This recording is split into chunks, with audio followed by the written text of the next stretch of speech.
In this course section, we are going to learn how we may build components in React. Well, wait a second. Isn't that something we've learned in depth until now already? Well, we did, but there is an alternative way of building components. Besides building components as functions, which is what we did up to this point, you can also define components with classes. You can build class-based components. But I got one important note right away before you feel overwhelmed.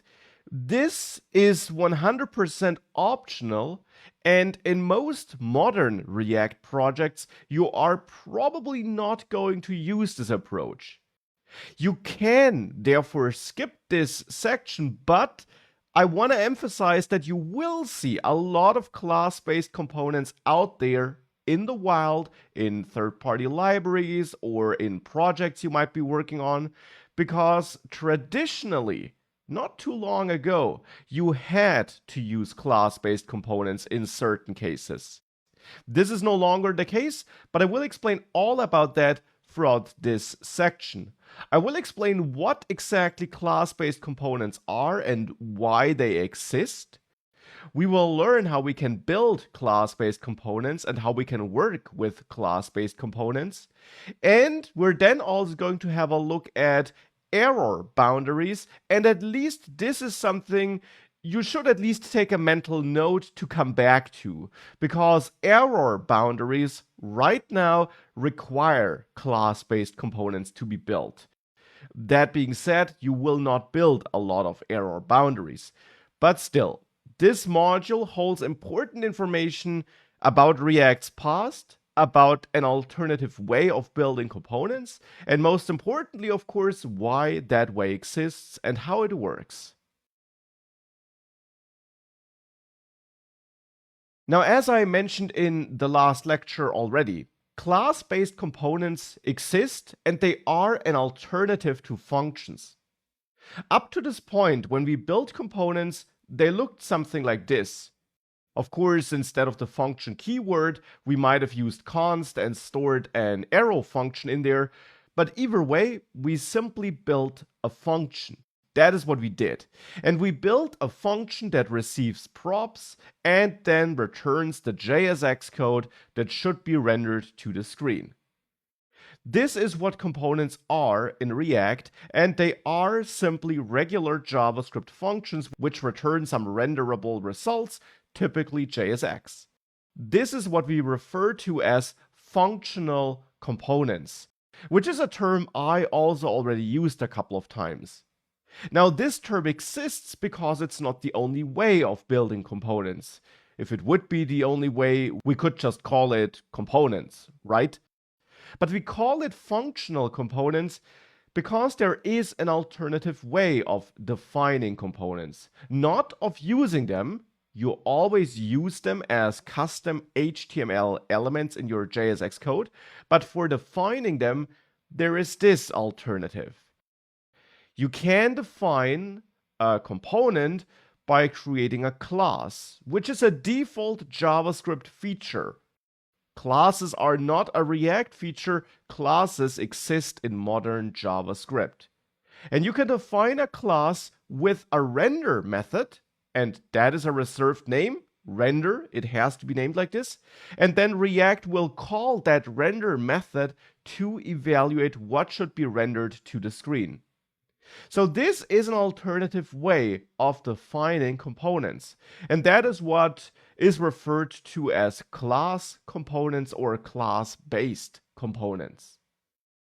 Now, I will emphasize the left approach using functional components is the default and most modern approach of building components these days. And in most modern React projects, you will therefore pretty much work with functional components only.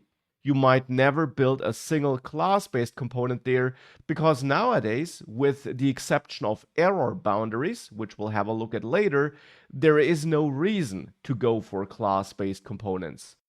Except for personal preferences, of course. You can simply prefer class-based components, and that would be absolutely fine. You can build anything, you can build with functional components, with class-based components as well. It just requires a different mental model in some regards and some aspects. Now, the class-based components exist because they were required in the past.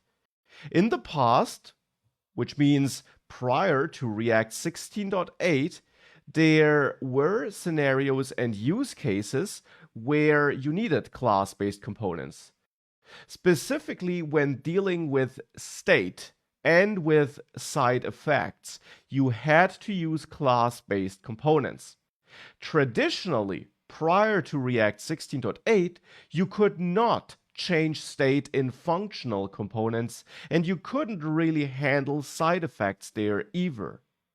That changed with React 16.8 because that React version introduced a concept called React hooks, which are all these hooks, these functions starting with use state and use effect, and so on. These are functions for functional components which bring features to functional components which previously were reserved for class-based components. And indeed, class-based components can't use React hooks. That's also important. That's really important. What you learned about React hooks up to this point, it does not matter at all when working with class-based components. But now in the next lectures, I'll show you how you can convert functional components to class-based components, how you can manage state there, and also how you translate use effect and use context and use reducer to the class-based component world. Now, to dive into class-based components, I got another starting project for you. And you'll find it attached to this lecture, of course. Simply download it, extract it, run npm install and then npm start, and you will see this simple demo app here. Here we got a button where we can toggle this list of users.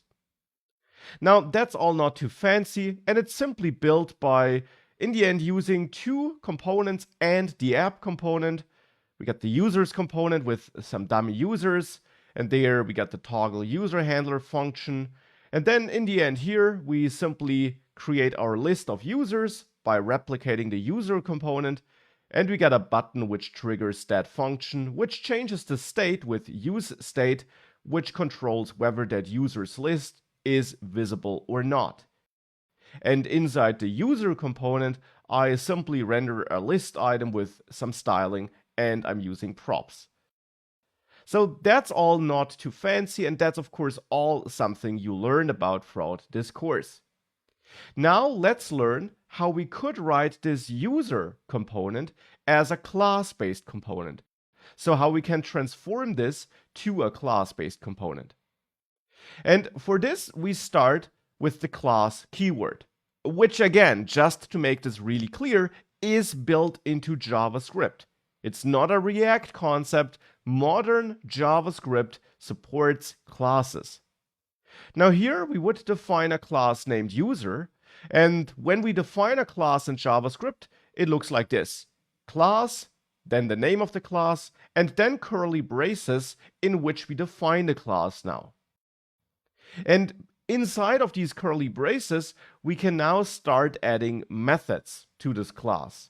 For example, we can add a constructor method. Here we could do some initialization work, and I'll come back to this in a second, but actually I got no initialization work in this component, so I will just remove the constructor. Instead, we should add a render method. Now, theoretically, we can add as many methods as we want to a class, and we can name them however we want. Render just is a specific method expected by React, which React will call when it finds a component being used in JSX code, like we're doing it here. And then React will call the render method to find out what should be rendered to the screen. So the render method in a class, in the end, is your equivalent to your return statement in a functional component, you could say. And in the render method, you then also need to return the result that should be rendered. So that's now how we can rebuild this. Though one important thing is missing here, and that would be the props. In the function component, we receive props as a parameter, automatically passed in by React. In the class-based component, that's not the case. Here, the render method does not receive props. Instead, though, we need to do something else, not just for props, but to make the class-based component work in general. We need to import component from React. And then we need to extend component here, which is also a built-in concept in modern JavaScript. You can build classes which extend other classes, so which inherit from other classes. And now our custom user class inherits from the component class, which is defined by React. Now, this component class adds important functionality to make your class work as a component, and that's the important part for us now, it also adds a couple of important properties. For example, the props property, which we can now access with this props. This is only possible because we extend component. Because of that, there will be a props property in our class, which we can access through the this keyword. And that contains all the props data we received for our component. And now we got the class-based equivalent to our functional component, which we can now remove or comment out. And I'll do the latter so that we still see both in side-by-side comparison. As you can tell, the functional component is a bit leaner, which is one of the main reasons why they are more popular. But other than that, it is the same now. We also still export user, and now we can save this, and if I reload, we get the same app as before, and it works and looks like before. And that is also a very important takeaway here. Class-based components can work together with functional components. Users is a functional component, but it renders user, which is a class-based component. And that is absolutely no problem. A class-based component could also render a functional component. That would also work. In the end, these are just components, and you can mix and match them as you want. In reality, you will most likely build a project by either sticking to just functional or to just class-based components though. You can mix and match, but that will mostly matter if you are working on an existing application and you're adding new features, and you maybe also step-by-step migrate from class-based to functional. If you're starting a brand new project, you will probably go with your favorite approach, whatever that is, and then stick to it. But you can mix and match it. And that is how you build class-based components. Now, however, I did mention that we had to use them in the past when it came to managing state, like we're doing it here in the users.js file. Therefore, let's find out how that works with class-based components now. So let's now convert this users component to a class-based component. For this, we again should import something from React. Let me restructure these imports. We should import component from React, because we now build our users component by creating a class named users, which extends component. That's what I explained in the last lecture, and that's how you always build your class-based components. In there, we can now add a render method. And in that render method, we return the JSX code that should be rendered. So I'll copy this return statement and bring it into my render method. Now we learned that we can access props with this props, but here I'm not working with props. Instead, I'm relying on state, and I am pointing at a function that should be executed when the button is clicked. Now let's start by adding that function. In class-based components, you now don't add a function inside of the render method, though that would technically be possible, but it wouldn't behave correctly. But instead, since this is a class, you group together functionality by grouping it all in that class. So you would simply add a method named toggle users handler, like this. There are also alternative ways of writing a method in classes, but this is the most default and standard way of defining a method. Now we have the method, but we don't have the state. And managing state worked totally different in the past with class-based components. With React 16.8, hooks were introduced, and we could use the useState hook to manage state in functional components. And it is very simple to manage state then. Prior to 16.8, class-based components were the only kind of component that could manage state, so you always had to write class-based components when you needed state. And there you basically needed to do two things: initialize and define your state, like we're doing it with useState when we first call it, and then update it when needed, like we're doing it here in the toggle users handler. Now, to define state in class-based components, you would use the constructor. The constructor function is automatically called whenever this class is instantiated, which happens when React encounters your class being used as a component. And then in the constructor, you can do initialization work, like initializing state. And this would be done by accessing this state and setting it equal to an object. And this is super crucial now. With class-based components, your state always, important, always is an object. With functional components, your state can be anything. It can be just a Boolean, just a string, just a number, but it can also be an object. But it's flexible. It can be anything. With class-based components, that's not the case. Here, your state always is an object. Because with class-based components, you always group all the state slices and pieces you might need in a component into one state object. With functional components, instead, if you have multiple state pieces, you could use multiple useState calls. You could also create just one state object and group it together there, but that is optional with functional components. And I do talk about that in the state course section.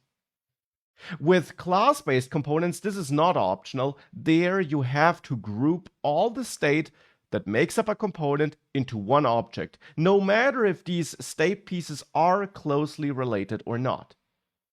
So here we would then have our show users state and set this to true initially, let's say. And if we had more state, then we would simply add this as an extra property. You can, of course, also have nested state. You could have a nested object. You can have arrays state. That all works. But you have one state object which groups it all together. Then if you want to change your state, like in toggle users handler, you don't do this by accessing this state and changing it like this.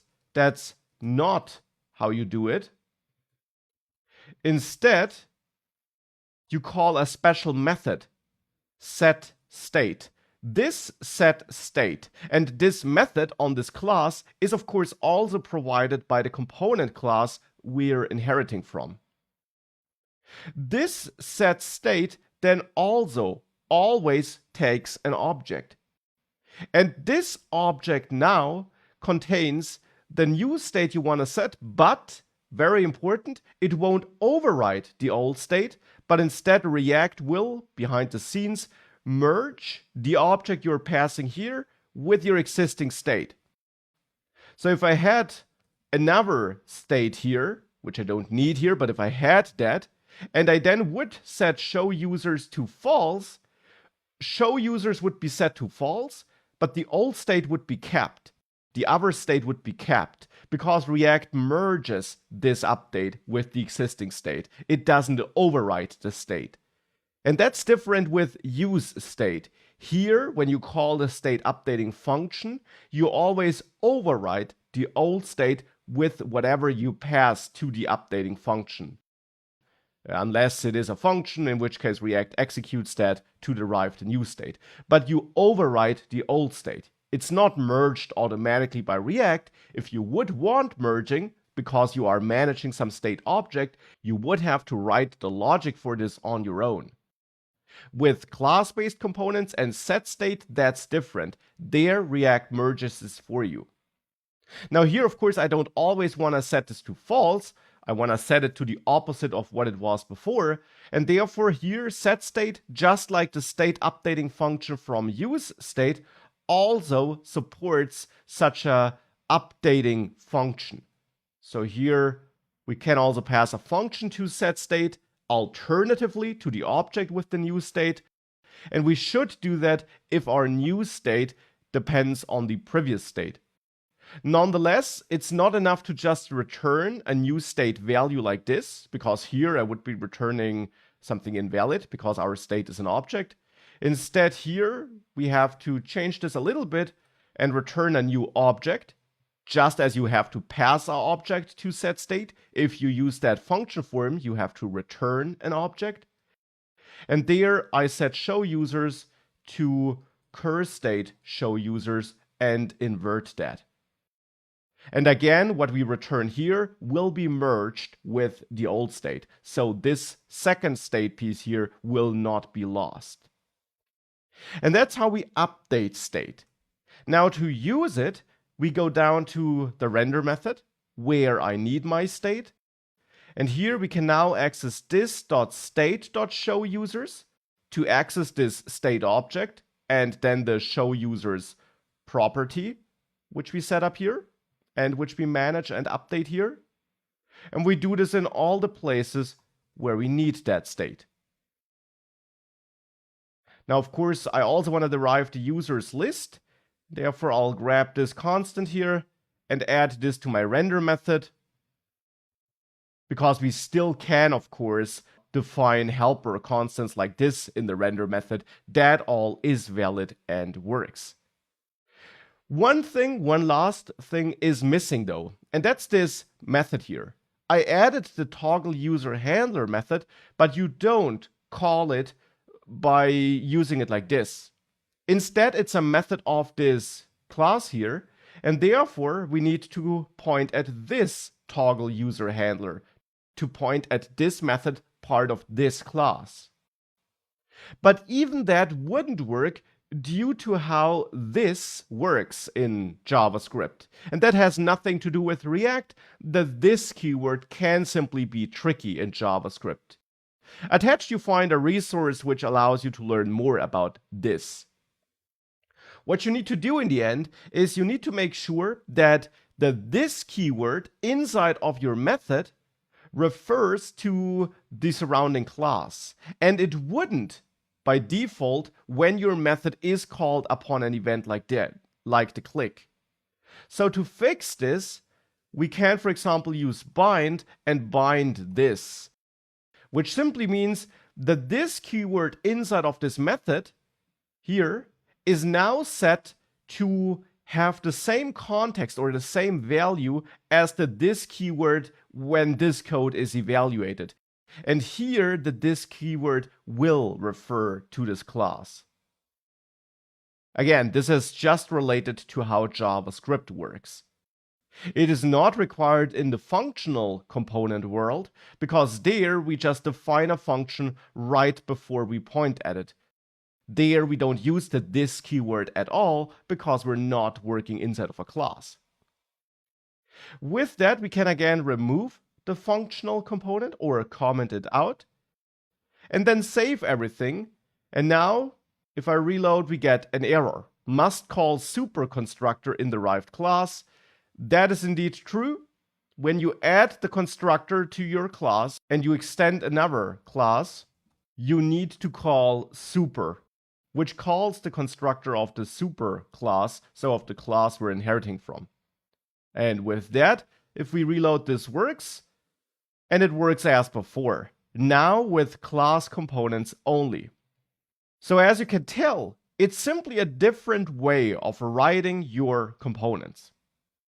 Of course, now we can also get rid of the use state import because we're not using it anymore, and as mentioned before already, you also can't use it in your class-based components. None of the React hooks can be used there. Now we know how we can generally build class-based components and how we can manage state and work with events there. But what about side effects? As I mentioned, you can't use these React hooks in class-based components, so you can't use useEffect. But class-based components have a concept called the component lifecycle. And of course, every component technically has a life cycle. It, for example, is rendered to the DOM or removed from the DOM. But there are specific methods you can add to class-based components to run code at different points in that life cycle. And the first, most important lifecycle method you can add to class-based components is the component did mount method. Like render, that's a built-in method which you can use as soon as you extend the built-in component, which you import from React. And then you can add this method and React will call it for you when the component was just mounted, but more on that in a second. Other lifecycle methods you can add would be component did update and component will unmount. There are a couple of other less important lifecycle methods, which we'll not take a closer look at here, because these three lifecycle methods are by far the most important and common ones. Now, as I said, component did mount is called when a component is mounted, so when it was evaluated and now rendered to the DOM. It's basically the equivalent to using useEffect like this. You have your effect function, which I left out here with the 3 dots, and then you have the array of dependencies. And every effect function is executed when the component first is mounted. But if you have no dependencies, if you have an empty dependencies array, the effect function is only executed in that case. So adding useEffect with an empty dependency array is basically your equivalent to component did mount. And we're going to see component did mount in action in just a second. You also have component did update. This is called once a component was updated. So when something changed, when your state changed and the component was re-evaluated and re-rendered. This is basically your equivalent to useEffect with some dependencies. Whenever the dependencies change, the useEffect function re-executes. And the dependencies are re-evaluated when the component is re-evaluated and was rendered again. Because you learned that the effects are generally re-executed whenever a component re-rendered, if dependencies changed. So that's why this is basically your equivalent to component did update. Now, component will unmount is called right before the component is removed from the DOM.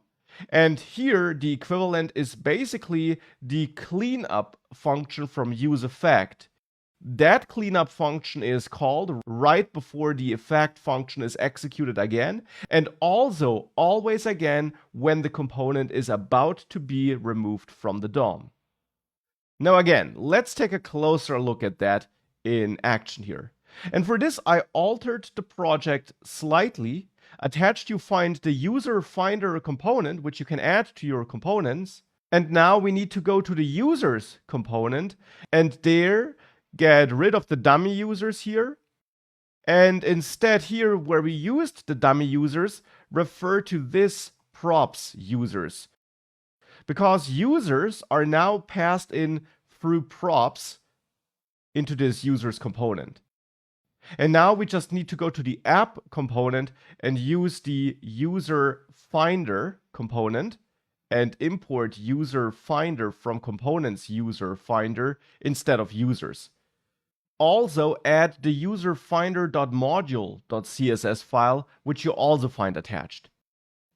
And if you added all of that and you save this, you should see an application that looks like this.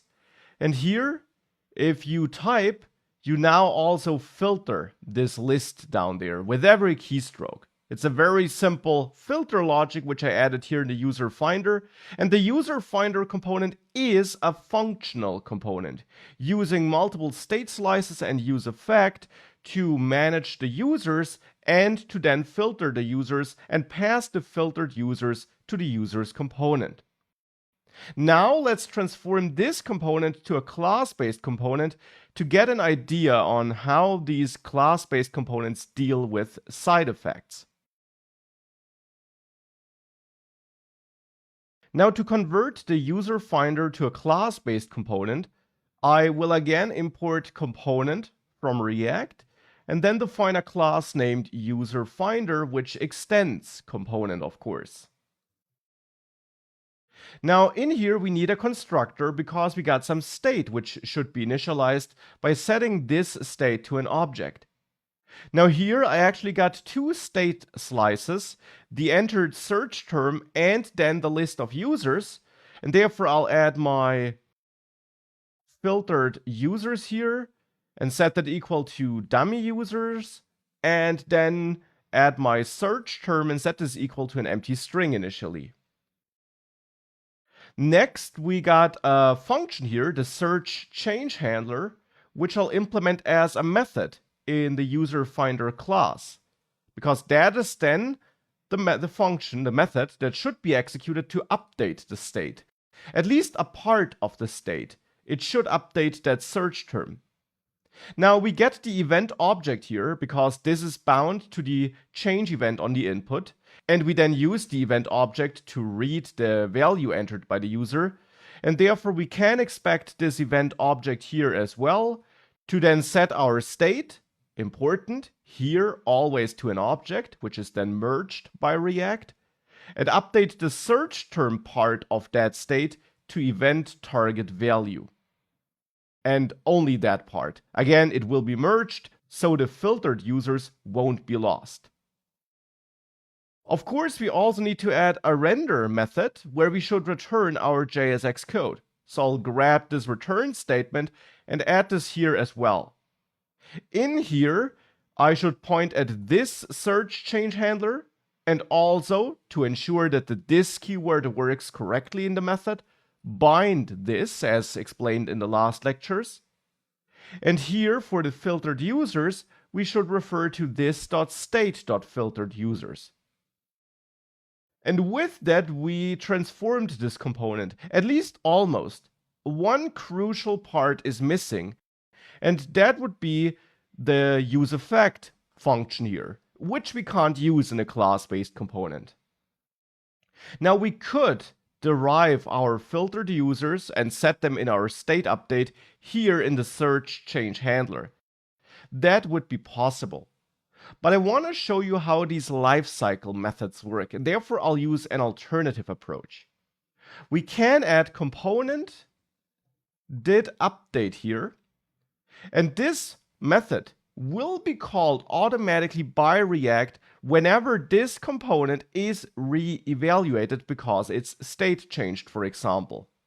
So therefore in here, we could set our new state for the filtered users. So here we can copy this logic from the user finder functional component and call this set state to set the filtered users equal to dummy users filter and so on. However, if we would do it like this, we would create an infinite loop, because component did update is now executed every time this component changed. When we set the state, the component will change. So then this will execute again, and it will change the state again, and it will execute again. You get my point. This would be an infinite loop. Therefore, what we need to do is we need to check whether the state we're interested in changed. In this case, if the search term changed. For that, component didUpdate receives two arguments which help us: the previous props and the previous state. So the last props and state snapshot before the current component update. And with that, we can check if privprops search term was different than the current search term. So this state search term. Only if it is different, so only if the search term changed, I want to execute this logic. If something else changed, like for example the filtered users, which we are updating here by calling setState, this method component didUpdate will run again, but we won't make it into this if block. So we won't update the state again, and we won't have an infinite loop therefore. Here, by the way, it should also be this state search term. And now with that, we replace useEffect with component didUpdate. This also shows you how nice useEffect is. It's very short, and by specifying the dependencies here, we don't have to add an if check inside of it. We need to add an if check here for component didUpdate to prevent an infinite loop, but we don't need to do this with useEffect because we specified search term as a dependency. So automatically, this effect function will only be executed by React if that dependency changed. And other changes and other reasons for this component to re-render are ignored for this effect because of this dependencies array. Now, one thing I just noticed, by the way, of course, I don't want to compare privprops, but privstate. The previous state search term should be compared. If you would be updating based on prop changes, so you got some new prop values and the component therefore updates, then you could compare previous props to current props.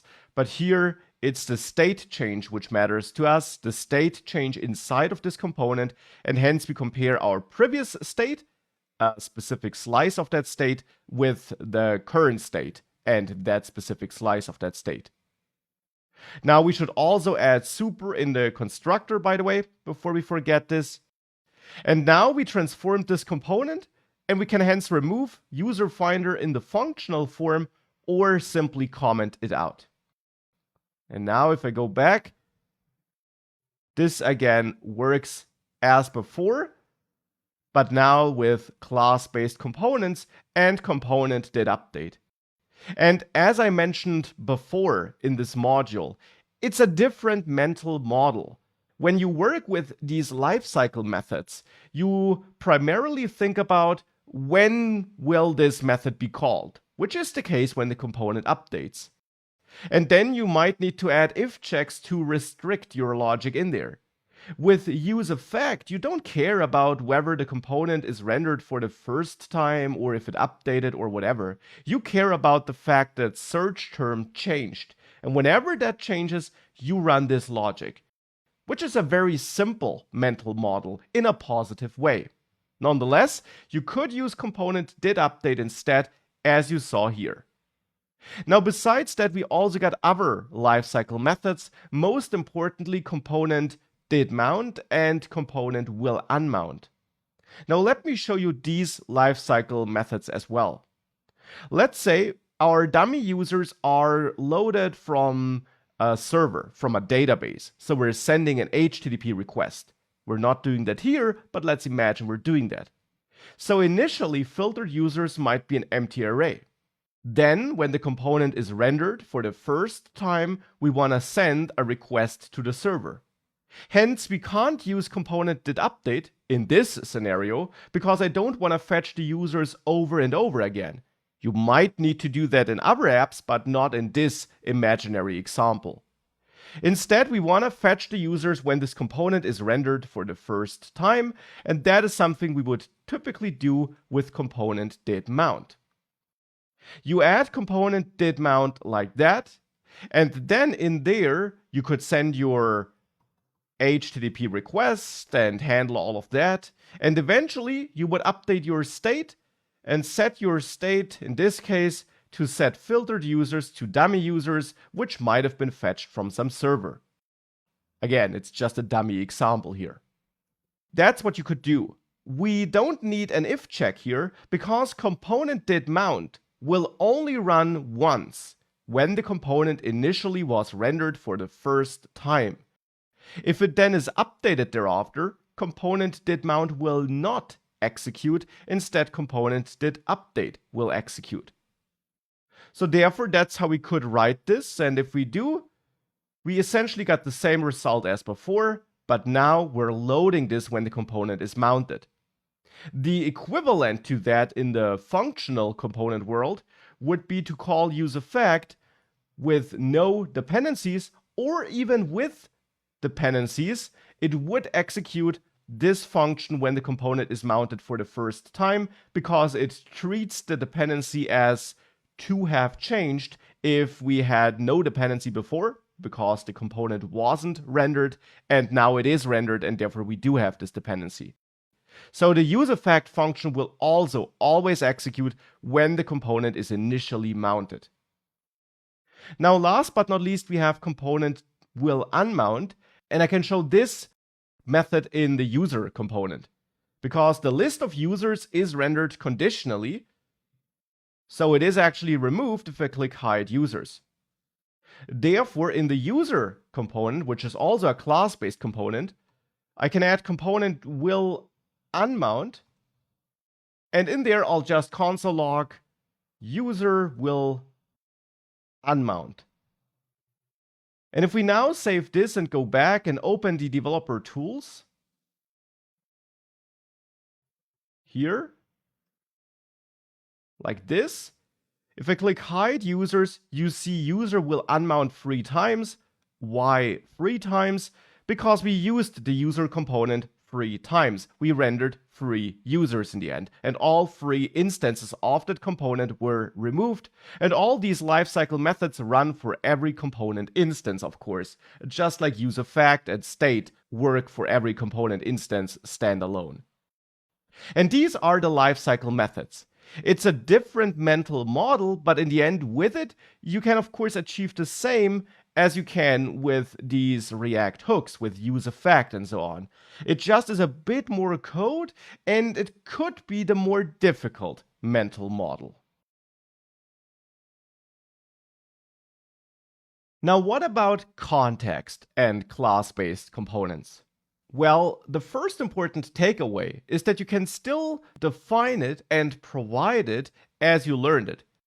You define it by calling createContext, maybe with some initial value, and you then provide it by using the provider component, which is part of that createContext object. And then you can pass a value to that. And here it's actually a static value which never changes, but it also may change with state updates. And that all doesn't change. Only the way you update state, of course, changes if you use a class-based component, as explained over the last lectures. As a side note, if you want to follow along, attached you find the updated app component and this user's context.js file, which you can add into a newly created stored folder. But back to that. Here we provide as we learned it. The only part which changes when you're working with context is related to how you use it in your class-based components. Now, I haven't added any code for using context up until now, so therefore let's go to the user finder and think about how we could add it there. There, let's say, I no longer want to work with the dummy users defined in this file. I no longer want to get my data from there, but instead I want to get my data from context, because it's managed application-wide. If this would be a functional component, we would of course use the use context hook for that. That's what we would do. But this is not an option here in the class-based component because we can't use hooks there. Instead, here we got 2 ways of using context. One approach was shown to you earlier in the course already. The context consumer component can be used in both functional and class-based components. So in your render method, you could import the user's context, so add it here, and of course import it from the user's context file, and then simply add that consumer or access this consumer component and then use it as shown to you earlier in the course. Since this is used in JSX only, it works in both functional and class-based components. But the use-reducer hook is used so that we don't have to use this consumer component. So what's the equivalent to this? There is no perfect equivalent. I will say that right away. With use context, you can listen to multiple contexts in one and the same component by calling use context multiple times and pointing at different contexts. This will not be possible with class-based components, because there you can only connect a class-based component to one context. And you do that by adding a static property, by adding the static keyword here, and then adding the property named context type, written like this. And then you assign a value of user's context here. With that, you're telling React, hey, this component should have access to the user's context.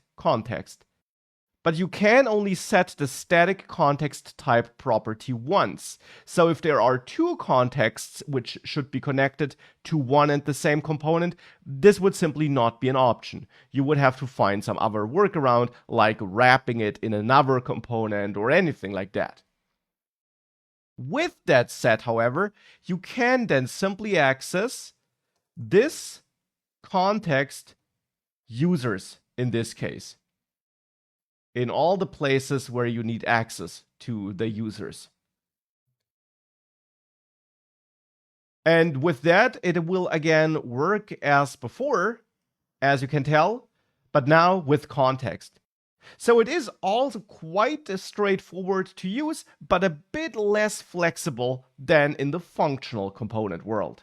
Of course, you will not always need more than one context per component. Often one context is enough, but if you do need more contexts connected to one component, then this restriction can of course hurt.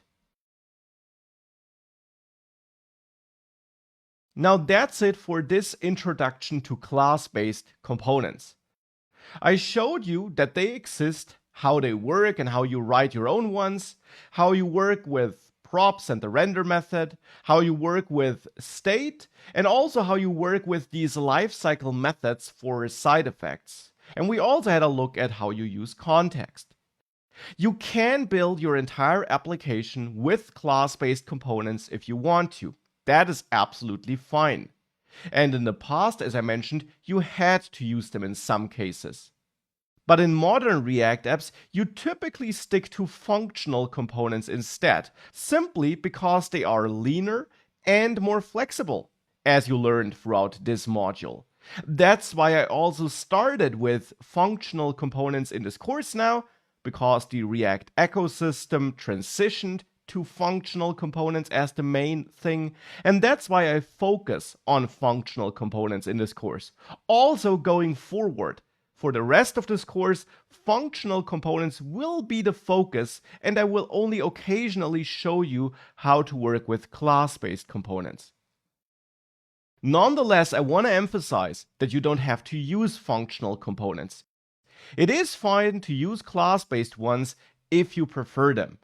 But chances are that you also see the benefits of functional components, and therefore it is fine to generally ignore class-based components, with one exception to which I'll come back to in a couple of minutes. Now, if you're not sure which approach to use, if you're not sure whether you want to go with class-based or functional components, here's a little helper decision tree, if you want to call it like that. As a general rule, you should simply prefer functional components. And you should instead use class-based components if you personally prefer them. So if you disagree, if you like them, of course you can use them. There's nothing wrong with them. If you're working on a project or in a team where there are a lot of class-based components being used, you might not have a choice then, and you might be confusing your colleagues if you start working with functional components only. And you also should use, and you must use, class-based components if you're building error boundaries. Now that's something we haven't learned yet, but that's exactly what we're going to take a look at in the next lecture now. Let me introduce you to error boundaries. Sometimes something goes wrong in your applications. And I'm not talking about bugs you introduced as a developer. Of course, you should simply fix them. But sometimes there are errors which you can't prevent or which are simply being used to transport information that something went wrong from one part of the application to another part. Consider an HTTP request which is being sent. If the server is temporarily not responding, the request can't complete, and you will likely end up with an error being generated in your application. Now, there is nothing you can do about that as a developer. Servers can be offline, and there are, in general, errors which can't be prevented. Here, I built a little dummy example. In the users component, I added the component did update lifecycle method. And in there, I check if my users prop, which I'm getting, which is an array of users, has a length of 0, which means there are no users. In which case, I throw a new error. And that is, of course, a technical thing in JavaScript. By doing this, by executing this line, I'm generating an error, and I let this error bubble up the call stack. So I pass it through all these components, and if it's not handled anywhere, this will crash my application. And you can see this if you add this code if you run your application. As long as there are users, everything is fine. But if I search for something which is not part of any username, like an S, this will crash. And it crashes with the error I specified because it's my error which is not being handled. Now, of course, I could just simply not throw an error, but instead handle this case differently. But it's also quite common to use errors not as a bad thing, but simply as a way of transporting the information that something went wrong from place A to place B in your application. You can learn more about that, by the way, learn more about embracing errors in my Clean Code course if you want to, but that's just a side note. So here I generate an error, and I want to generate an error. Of course, I don't want the entire application to crash. So what can we do? In regular JavaScript, we use try catch for this. We can try some code which might fail, and we catch potential errors when that code executes to then handle that error and run alternative code.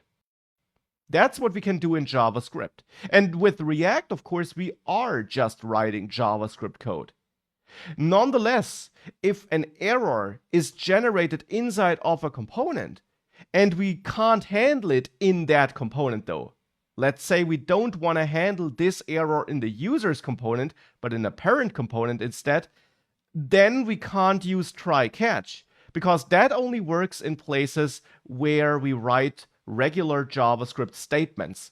And if we throw an error and we want to handle it in a parent component, our problem is that in this case here, the users component is generating that error, but that is not a regular JavaScript statement here. Instead here, we have JSX code, and the error is generated inside of that JSX code, inside of the users component.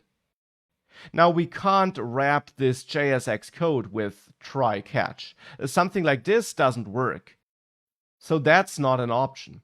Instead, in such a case, you can build and utilize an error boundary. And that's what we're going to do now. For this, I'll add a new component, and I will name it error boundary, though the name is up to you. It doesn't have to be named like this. It's a JavaScript file, and in there I will create a regular component, which I'll name error boundary. So let's import component from React because I will build it as a class-based component, as you can already tell, like this. And now in there, I'll do something special. The error boundary component is a regular class-based component, but it is a class-based component which implements the component didCatch lifecycle method.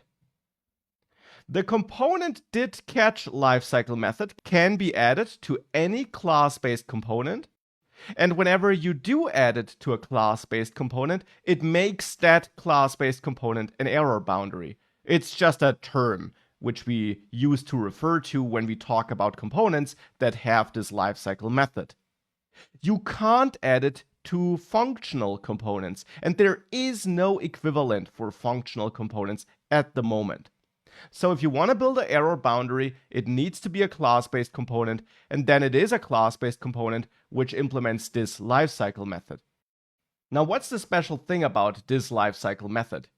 Well, this lifecycle method will be triggered whenever one of the child components throws an error or generates an error.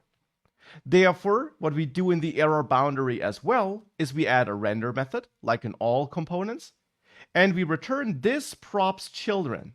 And that's special now. Here I return this props children because I want to wrap my error boundary component around components which should be protected by that component.